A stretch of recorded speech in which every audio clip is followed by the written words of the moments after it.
Welcome back to my channel. இன்னும் என்னோடய channel நீங்கள் சப்ஸ்கிரைப் பண்ணலையா? சீக்கிரமாக சப்ஸ்கிரைப் பண்ணிவிடுங்க. நிறைய வீடியோஸ் காத்துட்ருக்கு. இன்றைக்கி ரெசிபி நான் குஸ்கா பண்ணியிருக்கேன்.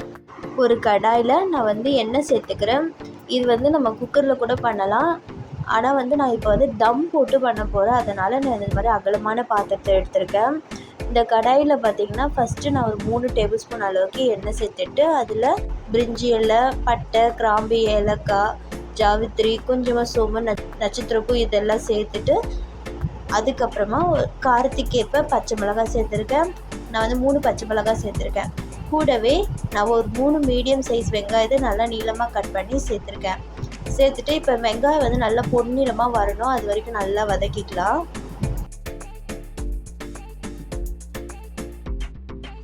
இப்போது வெங்காயம் நல்லா பொன்னிறமாக வதங்கிடுச்சு. இதில் நான் 1.5 டேபிள் ஸ்பூன் அளவுக்கு இஞ்சி பூண்டு விழுது சேர்த்துக்கிறேன். சேர்த்துட்டு நல்லா வதக்கிக்கலாம். ஸ்டவ் நல்லா லோ ஃப்ளேமில் வச்சுக்கலாம், இல்லைன்னா அடி பிடிச்சிடும்.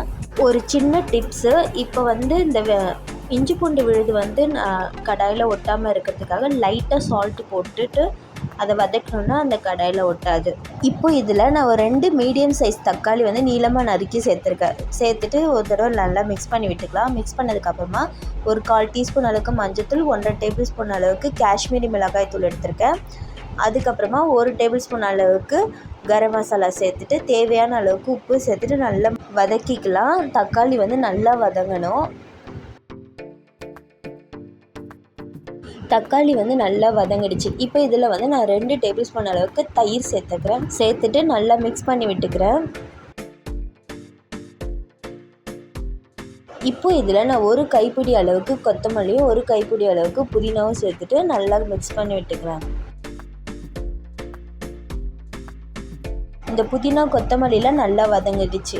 இப்போ தண்ணி சேர்க்கணும். நான் இந்த கிளாஸ் அளவில் நான் 4 கிளாஸ் அளவுக்கு அரிசி எடுத்திருக்கேன். ஒரு கிளாஸுக்கு 1.5 கிளாஸ் தண்ணி சேர்க்கணும். அதனால 4 கிளாஸுக்கு நான் 6 கிளாஸ் அளவுக்கு தண்ணி சேர்த்துருக்கேன்.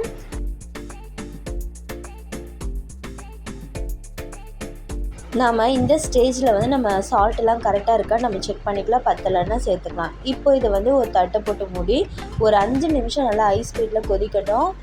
இப்போ இந்த 5 நிமிஷம் ஆகிடுச்சு. இது பார்த்திங்கன்னா நல்லா கொதிச்சிருக்கு. இப்போ நான் பாஸ்மதி ரைஸ் சேர்க்க போகிறேன். பாஸ்மதி ரைஸ் ஏற்கனவே ஒரு 2-3 தடவை நல்லா வாஷ் பண்ணி ஒரு 1/2 அன் ஹவர் ஊற வச்சுருந்தேன். அதை தண்ணியை வடிகட்டிட்டு இப்போ சேர்த்துக்கலாம். திரும்பவும் நம்ம சால்ட்டு செக் பண்ணிக்கலாம். சால்ட்டு ஒரு பிஞ்சு கொஞ்சம் ஜாஸ்தியாக இருந்தால் தான் சாதம் வரும்போது நல்லாயிருக்கும். இப்போ இதை மூடி வச்சு ஒரு 5 நிமிஷம் ஐஸ் ஸ்பீடில் வச்சு எடுத்துக்க போகிறோம். இப்போ பார்த்திங்கன்னா 5 நிமிஷம் ஆகிடுச்சு.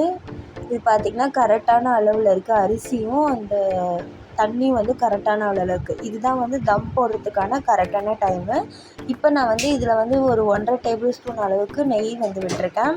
விட்டுட்டு லைட்டாக மிக்ஸ் பண்ணி விட்டுட்டு இப்போ நம்ம தம் போட போகிறோம்.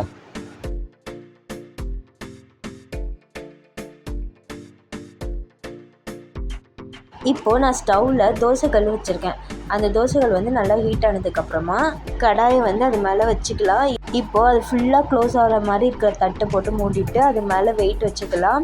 இப்போ ஸ்டவ் பார்த்திங்கன்னா 15 நிமிஷம் நல்லா ஹை ஸ்பீடில் வைக்கணும். அதுக்கப்புறமா மீடியம் ஃப்ளேமில் ஒரு 10 நிமிஷம் வச்சுட்டு ஸ்டவ் ஆஃப் பண்ணி விட்டுட்டு ஒரு 15 நிமிஷம் கழித்து நம்ம ஓப்பன் பண்ணி பார்க்க போகிறோம். சூப்பராக ரெடியாக இருக்கும்.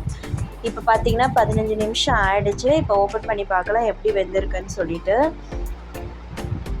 இப்போ பார்த்திங்கன்னா சூப்பராக வெந்திருக்கு.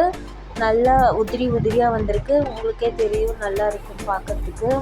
நல்ல வாசனையாகவும் இருக்குது. நம்ம மசாலாலாம் நம்ம கொஞ்சம் அதிகமாகவே போட்டிருக்கோன்றதுனால அதோட வாசனை ரொம்ப சூப்பராக இருக்குது. சூப்பரான தம் பிளெயின் பிரியாணி, அதாவது குஸ்கா ரெடி ஆகிடுச்சு.